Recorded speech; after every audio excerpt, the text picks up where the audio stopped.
Talking with Quinn.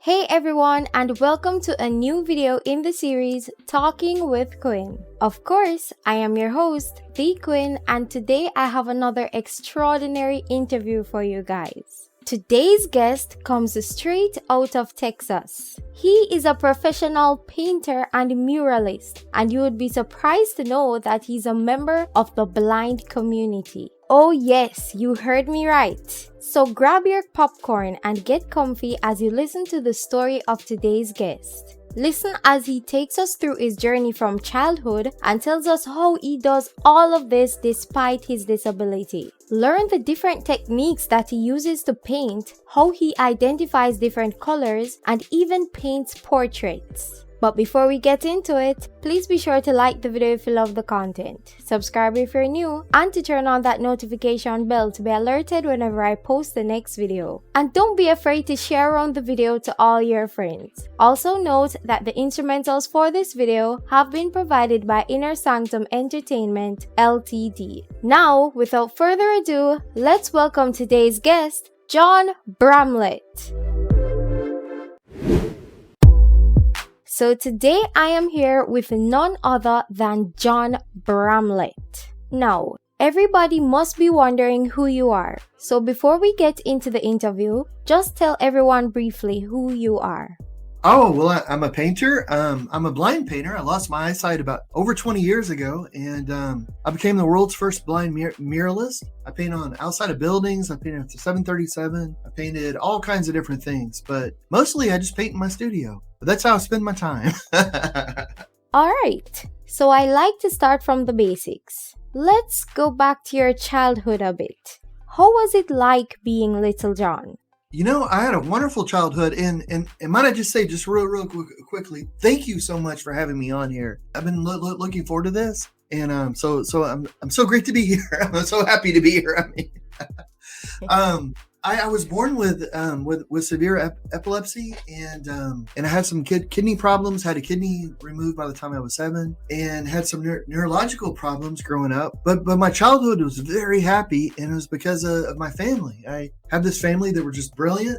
They never made me feel like I was any different. You know, I did everything that I wanted to. I played sports. I did all the sorts of stuff that any kid would do. But I also had art in my life. So I think I could draw before I could walk. And that really helped because art is a great way to get out of yourself, you know, to get out of your own head. So if you're having a bad day, being able to draw was a great way to deal with it. And if I was having a good day, being able to draw was a great way to celebrate it. So having a good family and having art in my life really helped. And that sort of formed my childhood, I think. Oh, okay. I love that because when I was younger, I used to love drawing as well. Any little thing I could find and doodle, that was me. That's wonderful. It sounds like me too. So where are you from again? I'm from Texas, in the United States, and so yeehaw. I'm from there, and I was born here. My family's from here. My family's originally from Ireland, but we live here in Texas. All right, cool. So what caused you to lose your sight, and how did you take it?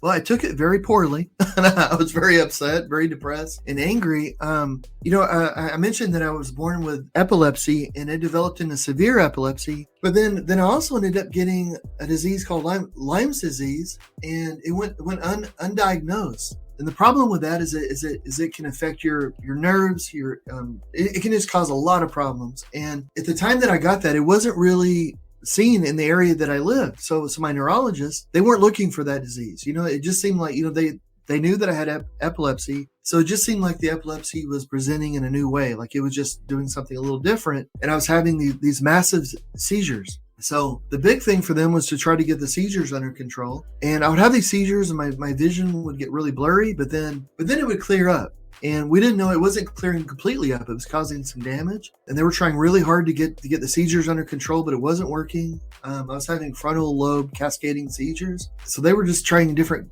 cocktails of drugs, just different combinations. And some of these drugs have side effects that can cause seizures, but it was just, they were just trying everything they could. And I ended up having these massive seizures where my breathing would stop and my heart would stop. And that caused some brain damage. And I ended up losing about 40% of my hearing and all of my vision. And then some other numbness and stuff. So I ended up with other little problems. But the main thing was the vision, though. And I'd always been a very visual person. I said that I could draw before I could walk. I think art had always been a big part of my life. And growing up, I took every class that I could. And how to draw. I learned how to do the blueprints for houses. I learned how to draw portraits, cartoons, anime, everything. Anything drawing, I was just into. It was my passion. So that by the time that I went to college, I could draw like an exploded engine view, or I could make the blueprint for a house, or do these different things. And then suddenly, when the eyesight went, all that was gone.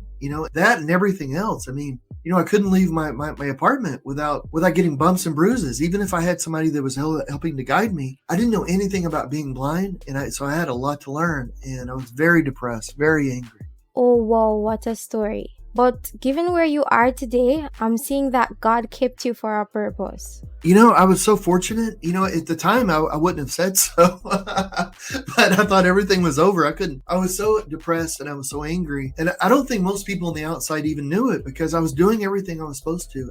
But I was fortunate because I was at a university. I had started school. And the way that everything was at the time, and it's changed since then. But if you lost your eyesight when you were in college, they did everything they could to try to keep you in college. So I was so fortunate because I was able to keep going to classes. Even though I was functionally illiterate, I couldn't read or write anymore. I couldn't read and write the same way that I used to. But I would go to classes and I would have a sighted guide that would take me to classes, and it would take me back home. I started learning Braille, and I started learning the screen readers. You start learning how to do everything in new ways. How to travel independently, how to eat without getting food off yourself, how to cook. Cooking was a big challenge. I love to cook, but oh my goodness, I never realized how many hot, pokey, sharp things are in a kitchen. Oh my goodness, when you can't see. If you just want to make a cup of tea, it's a challenge because you got boiling water, and so you just have to learn how to be able to handle all that sort of stuff. And there's a learning curve. So for a while, you just feel you just can't do anything in the same way, and everything just seems hopeless. And I was so depressed. I didn't see how I would ever be able to have anything new in my life. I just didn't see how I could do anything. And I was going to university, and, when you go to school because you have some hope for the future, even if you don't know really what you want to do, you have an idea that you'll be able to do something, that you have a new future ahead of you. And then suddenly, to me, all that was gone. Even though I was still in school, I didn't see how I would ever be able to do anything new. And that was just the depression talking, but I just didn't see how it was possible. But I was so fortunate that everyone around me, even when I didn't believe in myself, they believed in me. My friends believed in me, my family, my professors, the people at school, all said, you can, especially the people at school, they were like, you can do whatever you want. You can be whatever you want, because there's so many different adaptations, the technology we have, the accommodations. And I thought that they were just being really nice to try to make me feel better. I thought they were just telling me all these little white lies, like, oh, sure, you can be whatever you want. You can do whatever, and I thought, well, that's awfully nice. They're trying to brighten my day, but I didn't really believe them. But they were just telling the truth.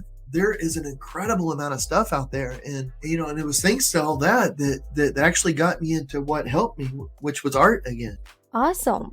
So I want you to take us through the journey. Take us through the journey of becoming an artist, learning how to paint, and all of this despite the disability.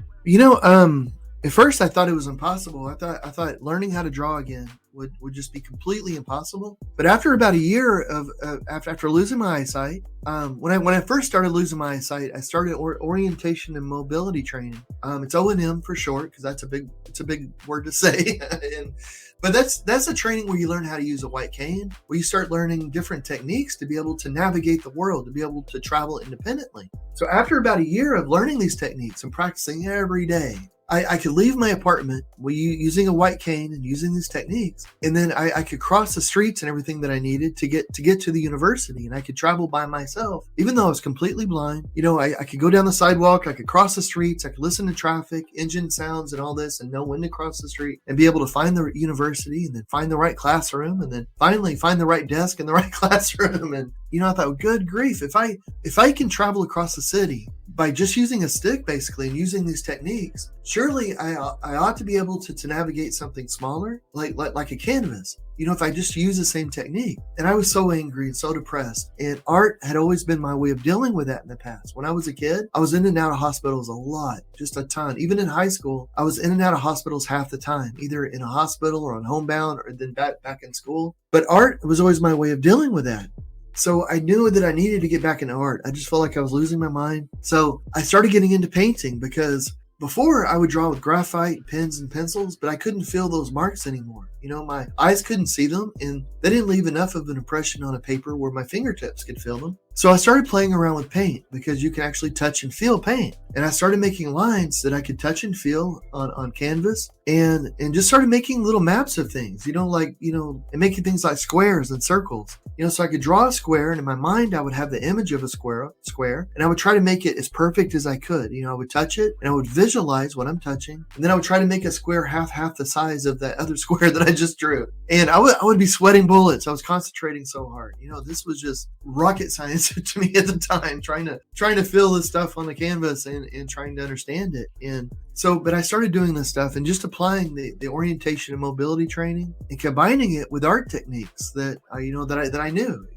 My brain still knew how to draw and my hands still knew how to draw. The only thing that had really been lost was that connection between the two. The eyesight saying what's happening on the canvas. If you're a sighted artist, you really only use your eyes for a few things. You use it to know where you are on the canvas. And if you're a visually impaired person, you'll use your sense of touch to know where you are. You can feel the wall next to you. You can feel the chair. You can feel the plate in front of you. You can feel the line that you're drawing because it's raised and you can touch and feel it. If you're a sighted artist, you also want to know where you've been. What else you've done on the canvas. Use your eyes to see it. But with me, everything has a texture to it, so I can feel everything else I've done on the painting. And the more strokes that I put, the more lines, the more that I draw, the more that I paint, it's the more information for me to fill. So it makes that map a little bit easier to understand. And of course, when I first started, everything was very, very simple. And it's gotten more complex over the time. But the other thing that you use your eyes for is color.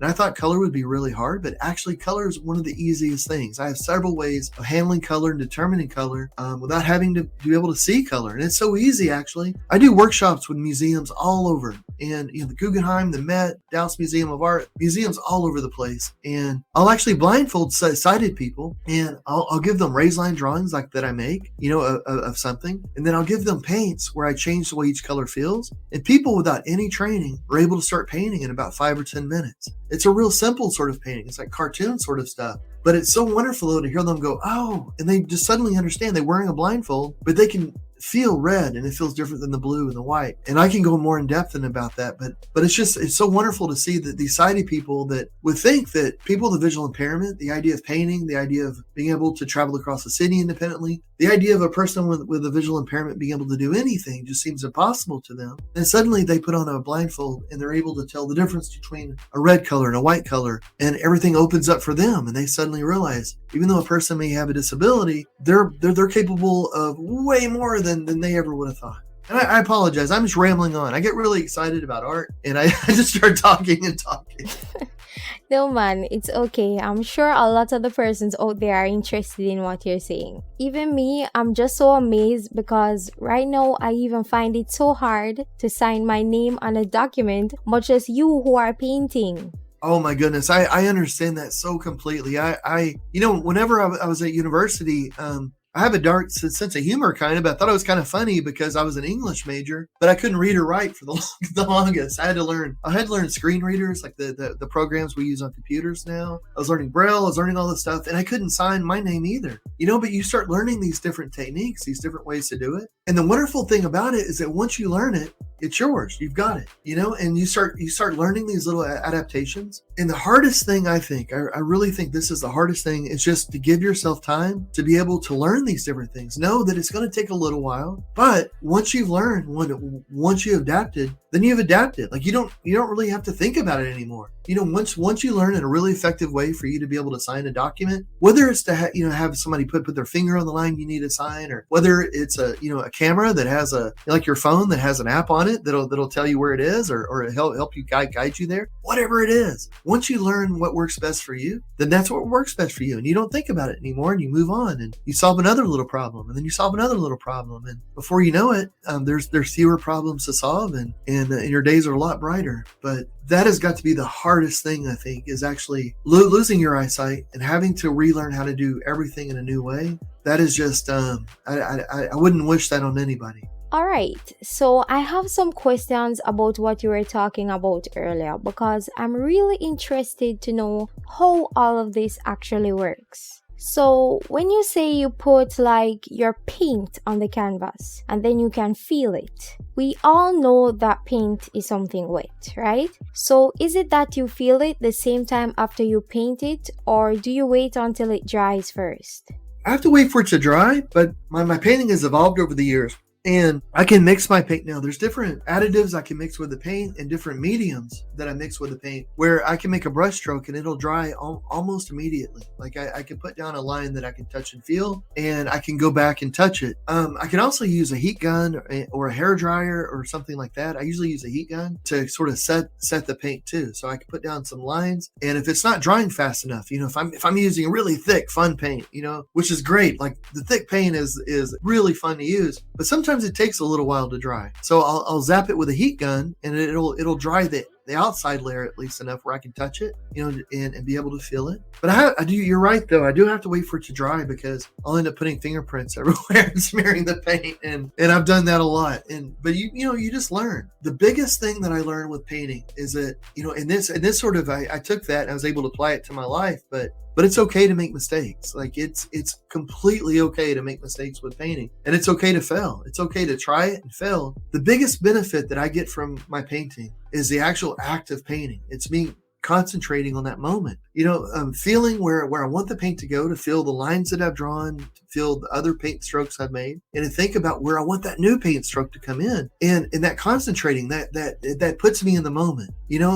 All of my focus is on the end of that paintbrush, and I'm not thinking about any problems I had in the past. I'm not worried about anything coming up in the future. And it's just a very positive, healing sort of time. So the whole time that I'm painting, it just has this wonderful benefit for me. Now, if the painting turns out and actually looks good and people like it and I like it, then yay, that's great. It's like icing on the cake. But if it doesn't, that's okay too, because I've had this wonderful time spent where I actually feel better after. And then when I'm hanging out with my family, or I'm doing stuff with my friends, or I'm trying to pursue a goal or do something, I'm in a better frame of mind for it.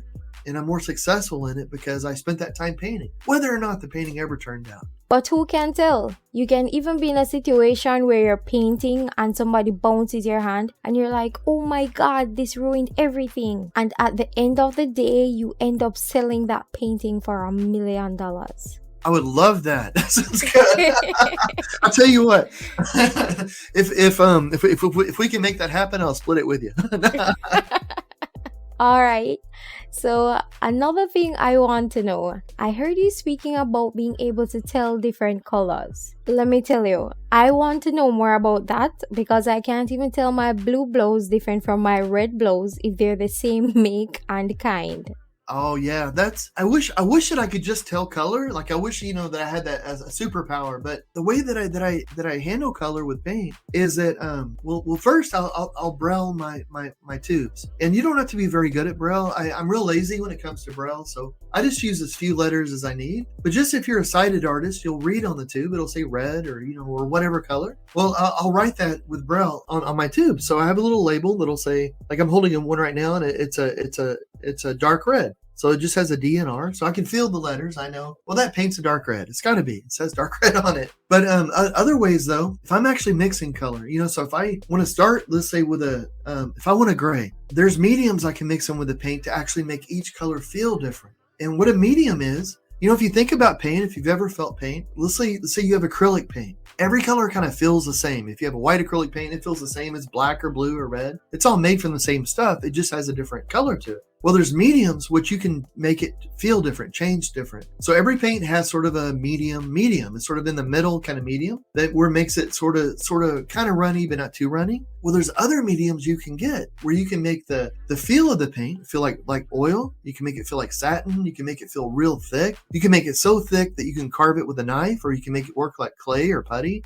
You can make it gritty. You can make it feel all kinds of different ways. There's so many different mediums you can mix in with it. So what I'll do, if I want a gray between black and white, I'll mix a medium into the white paint that'll make it feel sticky and creamy, kind of like toothpaste. Then I'll mix a different medium into the black paint, which will make it feel real oily and slimy. So the white paint and the black paint feel completely different. So if I have both of those on my palette, well, if I touch a paint that's really thick and creamy, it's got to be white paint. It can't be anything else. And so knowing that, if I want a gray between the black and white, I just mix for a texture that's between those two feelings. So one that's a little runny, a little creamy. With a little practice, you get really good at it. It sounds hard, but it's amazing how well our hands are at knowing how to do that, and being able to tell the texture of something, the viscosity of something. And it doesn't take a whole lot of time for you to get really, really good at it. And you can mix the same color over and over and over again. We have over 200 touch receptors on the pad of each finger that's just made for that. You know, it's like if you see somebody who starts playing guitar, and at first when they start playing, they're really focusing on the chords, and they're having to really think about it and about getting their fingers on the right part of the string and all this. After a while, their fingers are really good and they know what to feel for, and they don't even have to think about it anymore. Their fingers will find that spot while their brain is thinking about something else, and their hands are flying up and down the frets and it's the same way with painting. After a little while, you just get better and better at it, and you get used to it. And it's something so easy that, like I say, I can blindfold people who are sighted, who have never had any special training, and they're able to tell the difference between colors. And, and that's the big thing. If on the day one, you can feel a red paint, and you could feel a black paint, you can say, oh, this one must be red, that one must be black. That's huge. You're telling color without being able to see it. And then with my drawings that I make lines that you can touch and feel. And at first, when you first start with something like this, the lines are going to be really thick, as thick as you need them to be. And the drawings can be as simple as you want them to be. And it can be a very geometric sort of painting. There's tons and tons of artwork that's geometric, or there's no wrong when it comes to art. So any way that you want to express yourself with it, but it's just a way that you can be able to guide yourself. And over time, it's just like playing the guitar. You can start to play more intricate melodies. Well, the more that you touch the paint, and the more that you feel the lines, the thinner the lines can become, and the more intricate your drawings can become, and the more colors you can use. And it just sort of explodes up from there. The other wonderful thing about this, I think, is that all of the techniques I use, they're completely free. It doesn't cost a lot of money to be able to do this. You need paint. You need some basic O&M skills, which is free to learn too. You just have to have somebody that knows how to do them, but it's nothing too complex. So the way that I paint, anybody with a visual impairment can paint this way. And I teach workshops all the time, and I love to. But that's one of the things that I love, is that it doesn't matter where you are in the world. It doesn't matter how much money you have. You can be rich, you can be not rich, and everybody can afford this because it's just knowledge. And I tell a lot of sighted persons a lot of the time that you should stop depending on just that one sense. You have so many senses. I know persons that if you turn off the light on them right now, they can't find anything, and they would bump into things in their own home. They don't know the space. So I tell them all the time that you can't depend on one sense. Make use of all your 5 senses. Look at you. Right now, nothing can stop you from doing what you're doing, because you have found so many techniques to be able to do what you're doing. Thank you very much. And I wish I could take credit for that, but I have to admit I was incredibly blessed, and I was very fortunate to have people in my life that knew about all these different techniques, and they knew about all this. And I was going to a university that was very proactive, and they made sure that I got the help that I needed. Even when I didn't know what was out there, I didn't know what to do, I had people there that was guiding my way. So I was so fortunate, because most people don't have that. Many people who lose their eyesight, they're a little bit older. They may not be at a place where there's people that are just there waiting and ready for them for them to have this sort of problem. And it makes it very, very hard. And so I just want to make that clear, how lucky that I feel that I am. But also how important a podcast like this is, and how important it is to get the information out there, because you really can do anything that you want. I mean, but you have to learn the techniques. But first, you have to know that there's stuff out there, and if you don't know, that you can get around in your own apartment, that there's better ways to do it, that there's ways that you can actually travel, across, your city. For me, I fly a couple times a month. I go around, I give lots of talks, I do a lot of keynotes, I do a lot of live painting. I work with a lot of charities. So I'm usually flying a couple times a month. And a lot of times it's just me. It's me and my guide dog, Eagle. I travel with a guide dog. But the techniques that we have are so strong. They're, that I'm able to do that by myself, because there's techniques for you to be able to get around your own apartment, to be able to leave that apartment, and to be able to find your way, like to be able to get to the airport, to be able to get through the airport, to be able to do all of this. There's all these different techniques and things that are there. And, and I don't want to overwhelm anybody, because for me, I wasn't doing this day one, that's for sure. It took me about a year to learn the techniques to be able to leave my apartment and be able to get to the university. It took time. And then it took time before I was able to travel independently to go past the university. And then time before that, I was flying with someone. And then, and so much more time before I was able to do that by myself. So, this isn't like something that just happens overnight, but I think it's helpful to know that that those techniques are out there, and that things do get easier. Like, at the very first, if you're in a place where it's hard for you to get around in your apartment, it can seem like the future is just hopeless and it's dark. But knowing that those techniques are out there and they're not complex, it isn't rocket science. They're not hard, complex sort of techniques. They're just things you have to learn, and you just have to practice them. It's just, it's kind of simple, but you just practice them. And the more you practice them, the better you get. And then you start picking up other techniques, and the better you get with those. And it just sort of grows from there. All right, awesome. So what would you say are some of your biggest achievements?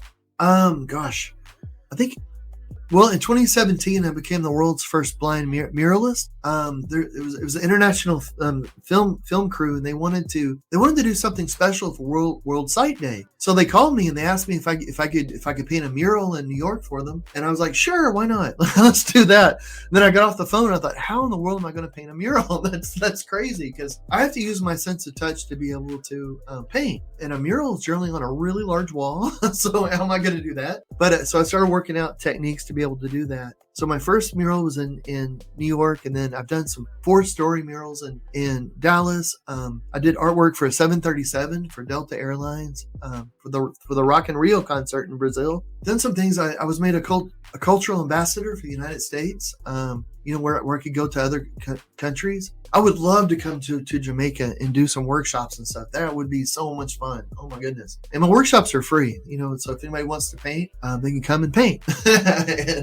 But I have so much fun doing that. And I don't know, I've been really fortunate. I started painting. When I started, I didn't think anybody would ever see a painting of mine. It wasn't even an idea. It wasn't a concept in my brain. I was painting because I was very angry and depressed, and I felt very disconnected from everyone else. And it was just my way of trying to deal with all the depression and being able to try to reconnect with the people around me. I had no idea that anybody would ever see a painting of mine. And then I was so obsessed with art, I started to, a friend of mine said, do you want to meet other artists? Because I really wanted to meet other people that were as excited about art as I was. They said, you should do a show. So I did a couple of shows, but I didn't tell people I was blind. I hung the artwork, and then I went away, so people wouldn't know that I was blind. And those shows ended up doing really well. The artwork sold, and word got out that I was blind, and some stories were written. And that's kind of where things went up for me, because some different nonprofits and charities heard about me through the media and said, hey, we hear that you're visually impaired. Can you come and talk to our people? Can you come talk to our clients?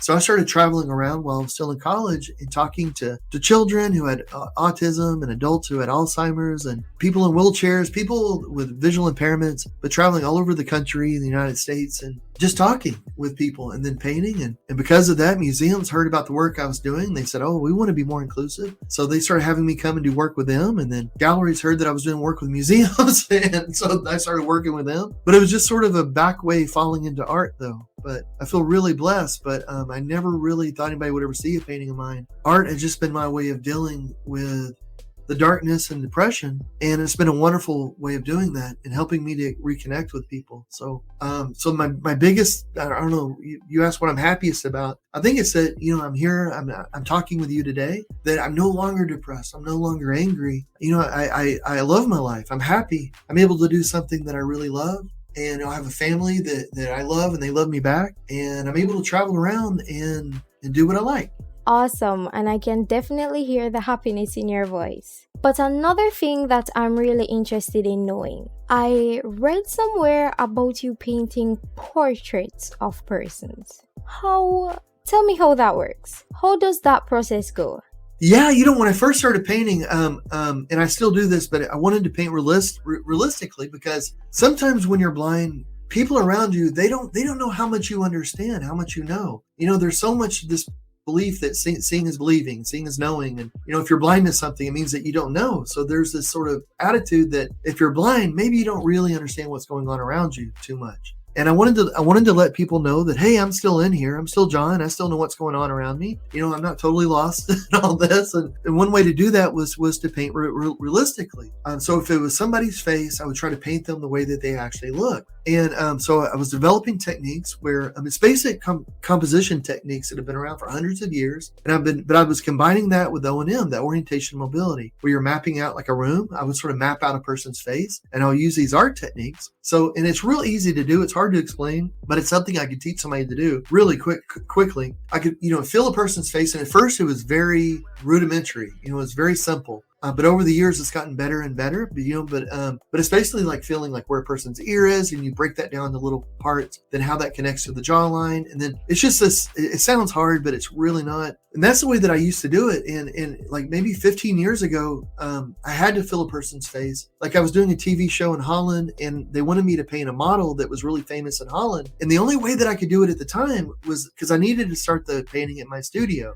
And then the idea was for me to travel to Holland, and then I would finish the painting live on stage on TV. But in order to get it started, they had to do a plaster cast of her face and send the cast to me so I could feel the cast and see what she looked like. So I started the painting in my studio by feeling this plaster cast, and then I flew over to Holland, and then on TV I was able to finish the painting, and I was able to fill her face to make sure that what I was feeling on the cast was really what I thought I was feeling, what she looked like. But the wonderful thing is that with technology, things have changed so much. Like I ended up getting this massive 3D printer in my studio where I could print out an entire head, and so we could take photos of somebody, and then I could print them out. And now we have technology which is way cheaper. You just need a touchscreen device like a phone that'll vibrate, or a pad that'll vibrate, and there's software that you can put on it, and it'll turn a picture into lines. And so you can have a picture of a person, and every line on their face you can fill on the screen. If it's a thin line, it'll make a certain sound, and it'll vibrate really kind of a thin way, like a light way. If it's a heavier line, it'll vibrate harder. It'll make a deeper sound.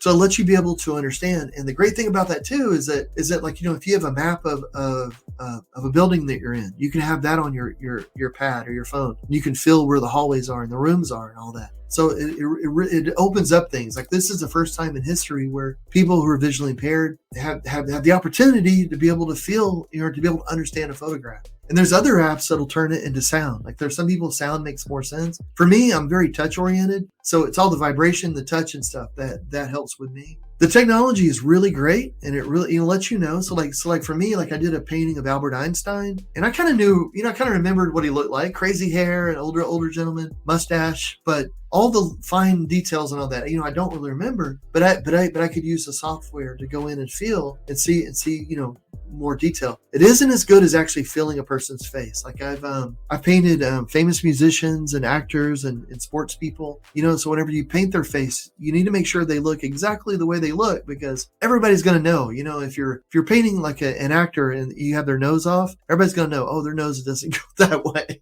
So the techniques are pretty strong. They're pretty accurate, but there's lots of ways to be able to do it now, and it's so wonderful to see, because when I first started, like I say, you either had to touch somebody's face or have it cast in plaster, or, that was pretty much it. But now with technology becoming less and less expensive and getting better and better and better, it's just opening it up to more and more people. Awesome stuff. All right. So I also read somewhere that you have a book. So tell us about that book. Oh yeah, it's a book. I probably wrote it 7 years ago. It's Shining in the Dark, and I should write another one, because whenever I first lost my eyesight, one of the things that really helped me was just knowing that there were other people out there that had faced similar sort of challenges and obstacles in their life. And, so that really helped me, whether it was like a story that I heard on a radio, or if or if it was a book or a TV show, whatever it was, wherever I could get the information of somebody that had gone through something and been able to deal with it. That helped me so much. And I thought, my goodness, one of these days I want to be able to write down about all these people that helped me, and about how they helped me get the skills that I needed to be able to work through that, and what it felt like, and that it's okay to feel depressed, and it's okay to feel angry, and that it's okay to feel hopeless at times, because there's people out there willing to help, and it's also okay to ask for help. Being able to ask for help and receive it, and to get past that terrible time just means that you're going to be there and ready to help others later on, and it's okay to ask for that. So I just wanted to write the book then, and so I did, and I'm glad that I did it. I feel kind of like it's old right now, though. I feel like it's like 6 or 7 years old. Like I want to write a new one, say, I don't know. Just talking more about, I don't know how much people have helped me. The biggest thing that I have in my life, I mean, one of the is the people around me, and I'm an artist. I'm a studio artist. So I live in a studio. I mean, I work in the studio. I paint so much, but that's what I do. I love to do it. But what I do kind of for fun, and I do this a lot, but I travel and I teach workshops and I give talks. And for me, that's really is icing on the cake, because it's being able to reach out and actually talk to people, and communicate with people. And I get such a charge from that. I learn so much from the people that I talk to. And I know, like, usually when I travel, I'm going there to give a talk. I'm going there to teach a workshop. I'm going there to talk about the different ways that I travel. Like, I use a guide dog, and I can talk about that. And I talk about all these different things. But I learn so much, and I get so much inspiration from the people that I meet that, I know it all started with the book, but oh my goodness, I much prefer going in person and meeting people. All right, so is this book being currently sold on any platforms that the viewers can have access to? It is. I think it's on Amazon right now, and it's where the publisher, was bought by another company. So right now, I don't know what they're doing, but I think it's on Amazon. But I hope to write another book, because one of the things I wasn't really happy with the publishers of the book, because they were supposed to put out a version on tape and a Braille version, and they never fulfilled that. So that's a big reason I want to write another book, is because I want to make sure that the new publishers, I can't say that word, I want to make sure the new ones actually put the book out in formats that people who are visually impaired can access to, because that's crazy. I couldn't believe that they didn't upheld that part of the bargain. So I don't really push the book that much anymore. Even though I wrote it, even though it's my book, I don't plug it that much, because I'm not happy that it's not accessible to people with visual impairments. And I'm still pushing for that. But because the publisher was bought by another one, now it's in this weird space where hopefully we can get that to happen. But until then, I'm not pushing it too hard. It's a weird spot to be in, I have to admit.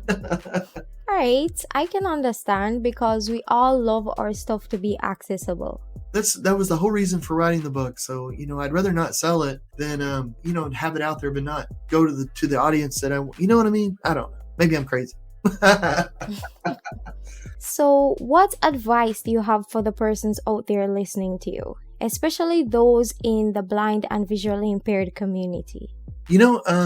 For a long time, every time that I met somebody that I admired and I thought that they were very successful, I would ask them what the secret of their success was. And like, I was doing a talk with Don Hahn. He's a Disney producer, and he's made like the top 30 of the Disney films. All these crazy movies that everybody's heard of. And I asked, and then Jeff Bridges, like this actor that I really like, and some different sports people. And the weirdest thing, I would ask them, well, what's the secret of success for you, for you? And I swear to my goodness, they all came back with the same answer. And it was like, you have to be okay with failing. You need to fail. And if you're not failing at least a little bit, then you're probably not trying enough new things in your life. You have to be okay with putting yourself out there and falling on your face every once in a while, and just be an acceptable thing. Like, okay, I tried it. That didn't work. All right, I'm moving on. I'm going to try it in a different way, or I'm going to do something different. But you can't let it hold you back.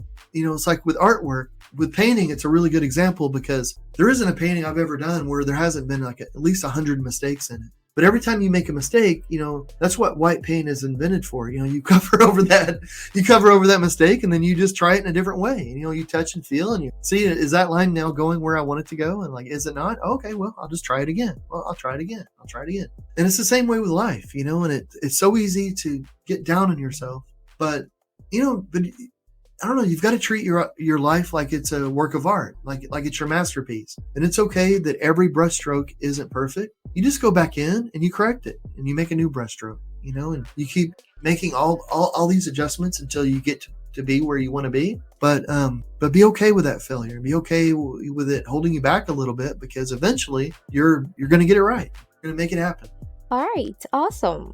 So what platforms are you on? Where can we see what you're up to, and also view and purchase some of your artwork?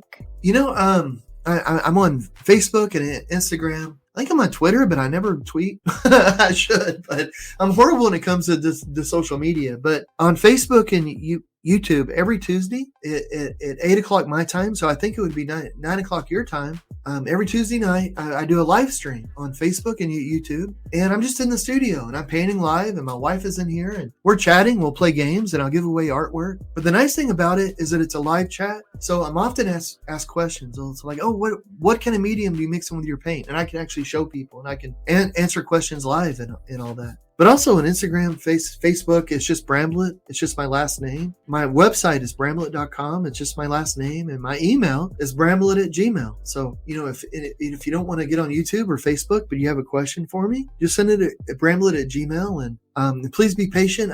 I try to respond to everybody, but I'm not the fastest when it comes to emails. I'm not that great of a typer, but I'll get to you eventually, I promise. And if I don't, please send me another email, because sometimes, even though my screen reader's good and I do have somebody that helps me make sure that I don't miss emails, every once in a while I accidentally will delete an email. It just happens. I'm not the best with a computer sometimes. So if you don't hear from me, I apologize in advance, but I should email you right back. Also, if you forget my name, if you just type in Blind Painter on the internet, I'll pop up. So should they go on your website if they want to purchase your artwork? Where do you have them on display?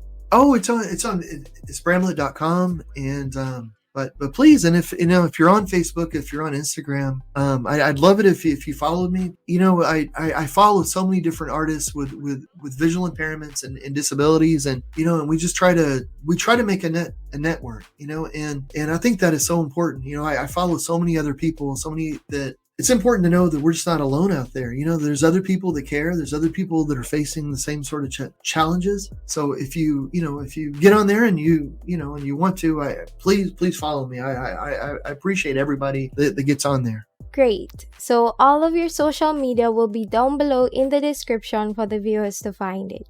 All right. So John, it has been an awesome interview. I have learned so much from you. As a matter of fact, right after we get off this call, I'm going to have to find some technique to be able to sign my name. Well, if I can ever help with anything, let me know. I don't know everything, but I might know somebody that knows something. All right, definitely. But it has been awesome speaking to you, and I would love to have you on again. And we would also love to have you out here in Jamaica. I love being on here. Anytime. I would love to come. Awesome. Sounds like a plan. So, any last words before we go? No. We didn't talk about my guide dog Eagle. She's an incredible guide dog, and the stuff that guide dogs do is incredible now. But maybe that's for a future show. Definitely, we could have you on here for a feature with your guide dog Eagle. All right. So it was lovely speaking to you, and you can just tell everyone bye. Bye, guys. Have a wonderful day. Well, that is it, guys, for this episode of Talking with Quinn. I hope that you are as inspired as I am from that interview. If you were, please be sure to like the video if you love the content. Subscribe if you're new, and to turn on that notification bell to be alerted whenever I post the next video. Also, remember to share it around with your friends. This is a big motivation to me, and I'm sure it can motivate others out there as well. Also, remember that all of John's information will be provided down below in the description. Thanks again for watching. Remember that I love you, and I'll see you next time.